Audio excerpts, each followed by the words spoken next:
Hi there. You're watching and listening to Sipping Off the Cuff on Tequila Aficionado Media.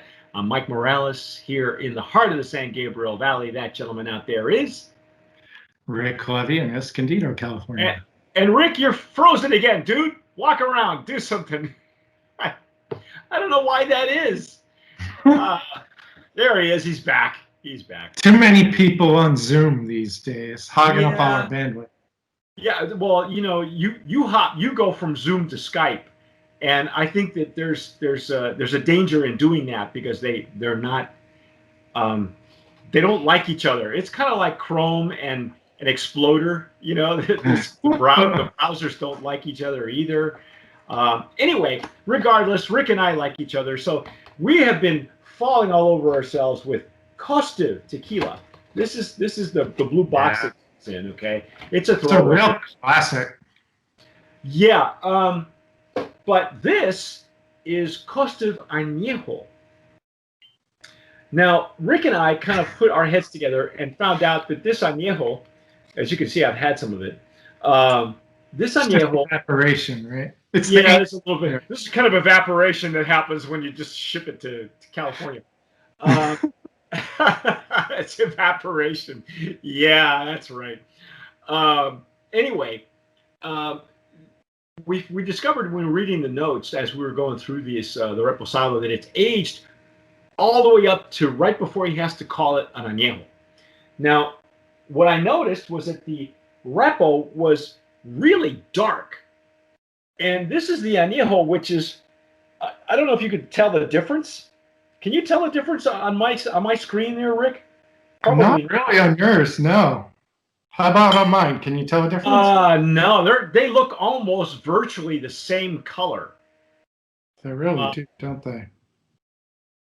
Wow. And I'm looking at it's a clear bottle, so I'm looking at yours, but you know, it's clear, and I can see, you know, your black cabinets are coming through it. So yeah. So I mean, so I have a white desktop, and so if I look down through the top of the two bottles, I can see that the Añejo is just slightly darker, but only by a hair, right? Right. So you really gotta be looking for it. You gotta concentrate. Okay. Well, I'm gonna use my Glencairn, my handy dandy Glencairn that I got behind me. And Stossel Jarrito. And we're just going to pour this thing. Now, we fell all over ourselves with bouquet, all right? The aroma in the Blanco, beautiful tequila for the Blanco from a Matitan, which really characteristic of a Matitan. Really good. Minerality to it. Lovely agave. Oh, yeah. And then the what I'm going to call bourbon notes, because that's what they reminded me of. Now, what are we smelling on? That's interesting. So this isn't jumping out of the bottle at me like the Repo did. Yeah, the Repo really jumped out of the bottle. And this is a 36-month Añejo. Now, again, I'll relate that story quickly. I learned from the master distiller who is now passed on at the end of 2020 of Espolón, where he rested his reposados first in virgin barrels and then aged his añejos in the used barrels. And because the reposado was generally darker, the Espolón reposado, and these are, I'm talking about the old bottles with the foil label. Bless you, senor. Wow. That is sneezing off the cup. And so having the reposado reminded me of that story that was told to us by the master distiller of Espolón, who has passed on at the end of 2020. And if you're watching this is the beginning of 2021. So Happy New Year. Anyway, what are we getting on the nose here, Rick? So it's a lot more mellow than the Reposado on the nose. There was all kinds of stuff jumping out of the glass on the Repo. Yes. And here, yeah, I don't know. I wonder if it was in the barrel too long. I don't know. It's mellowed. It's almost, and it's funny because my first pass, it's almost like I got more agave than we did on the reposado. The repo didn't have as much agave notes in it, and that wasn't a bad thing. That was okay with me. But You know, I spent so much time with my nose buried in the repo. Maybe I burned out my olfactory sense. okay, well, yeah, yeah. Smell the back of your hand, back of your arm. Reset. That's just those are tricks of the trade, folks. Unless, of course, you're wearing perfume or cologne. That's why we ask during generally a blind tasting not to wear any harsh colognes, lotions, or soaps. And really, at this juncture, we're just using hand sanitizer, boys and girls. So that's all. That's not that doesn't smell like anything. Um, I'm getting way more wood notes again, but you're right, they're mellowed. It's almost as if they're softer. Yeah. The notes are softer. I'm wondering if this is going to end up being drier on the palate than the repo was. Maybe.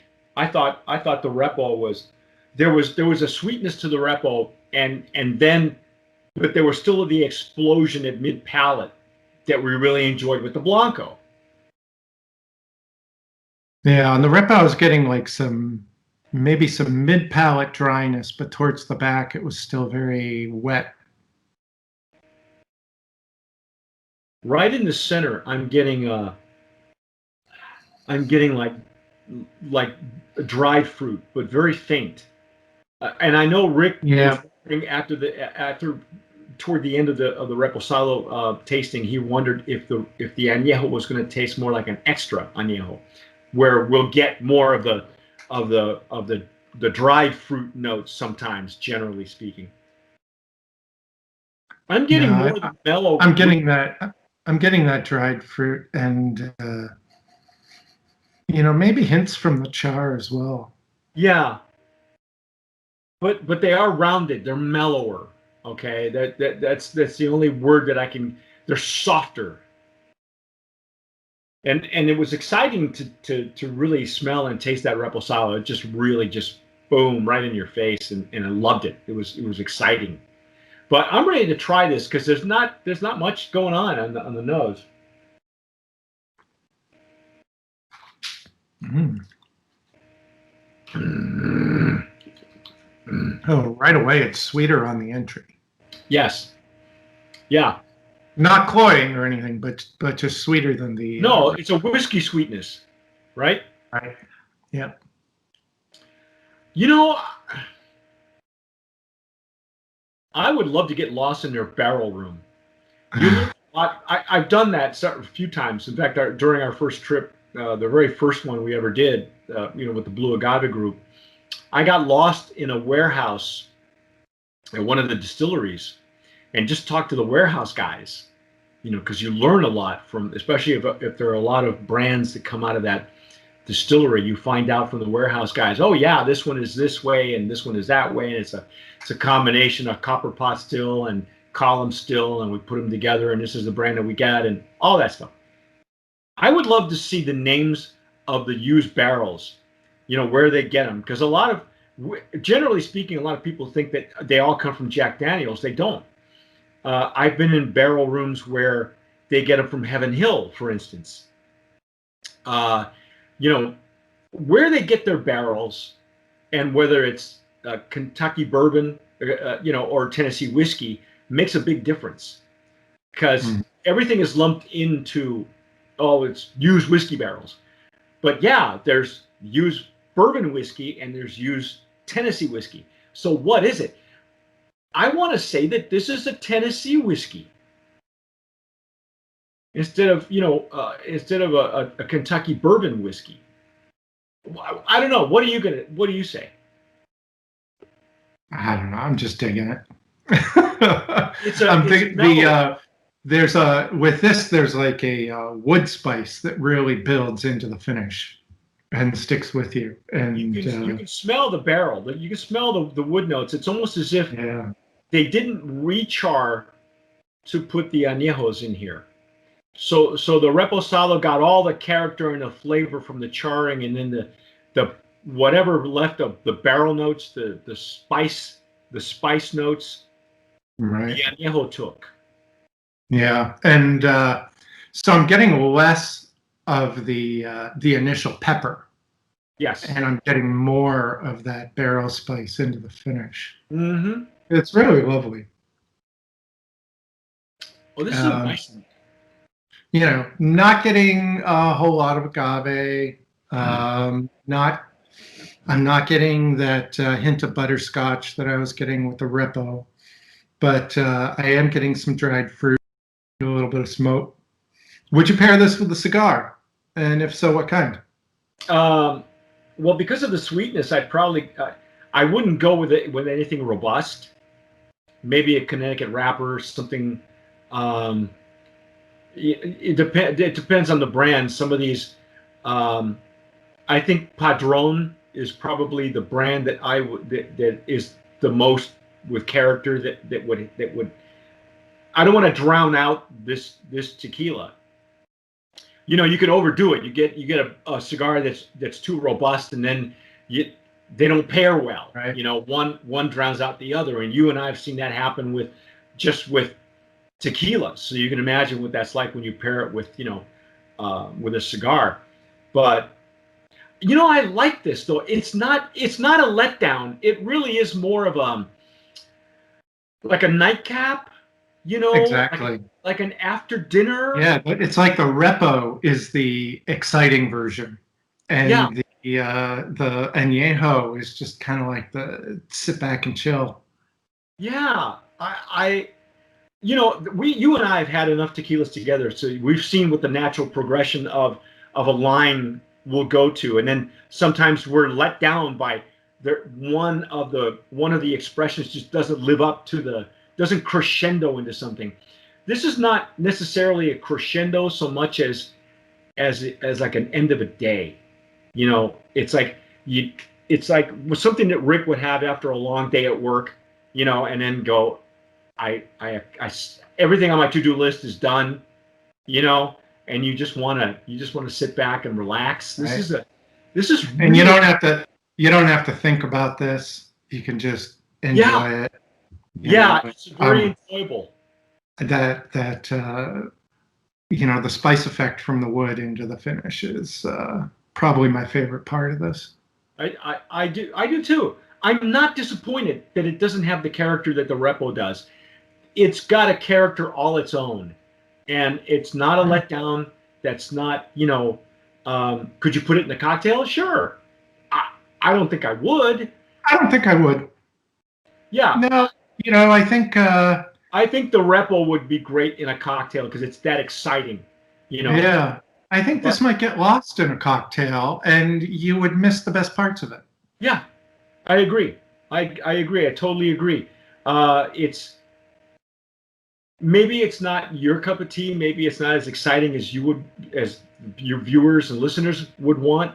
But I'm digging this. I like that it's good. It's eliciting conversation. It's good to be able to share with other people. I love it. I still think it's a brand of promise nominee. Like I say, it doesn't crescendo. All right. It's more like, I think the crescendo happened at the Reposado because the Blanco in and of itself. Well, if you're talking about the line, the Blanco starts off with a bang, because it's like a perfect Amatitan profile. There's a lot going on there. You got the great minerality, huge pepper.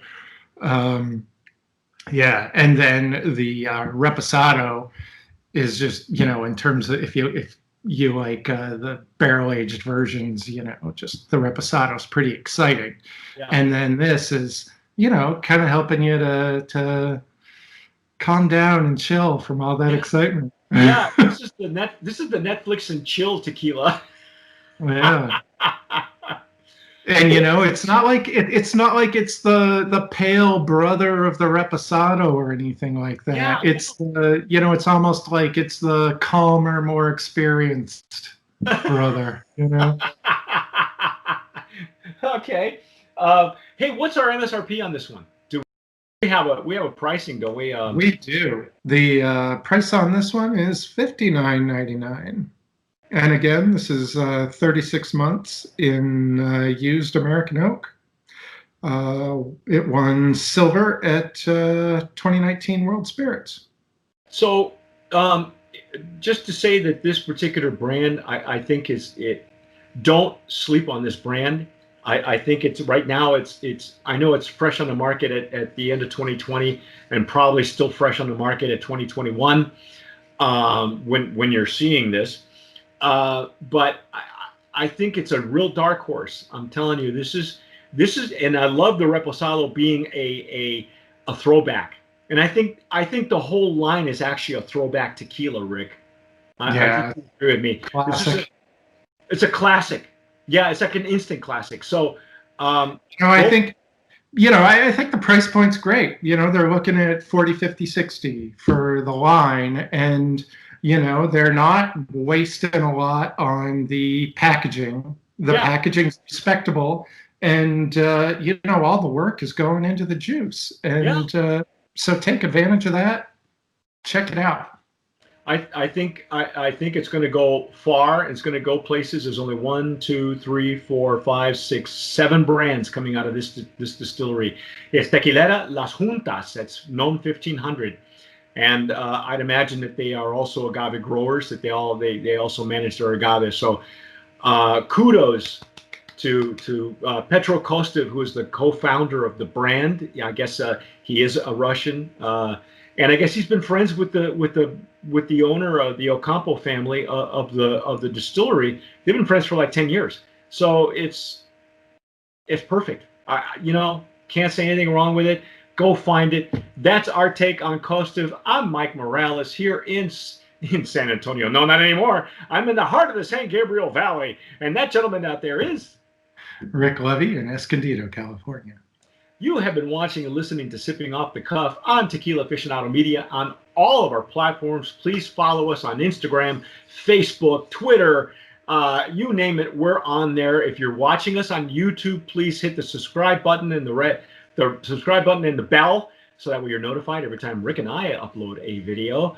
If you're listening to us on Spotify, please sign up and download it for wherever you're listening. And whatever you do, tomar sabiamente. Sip wisely.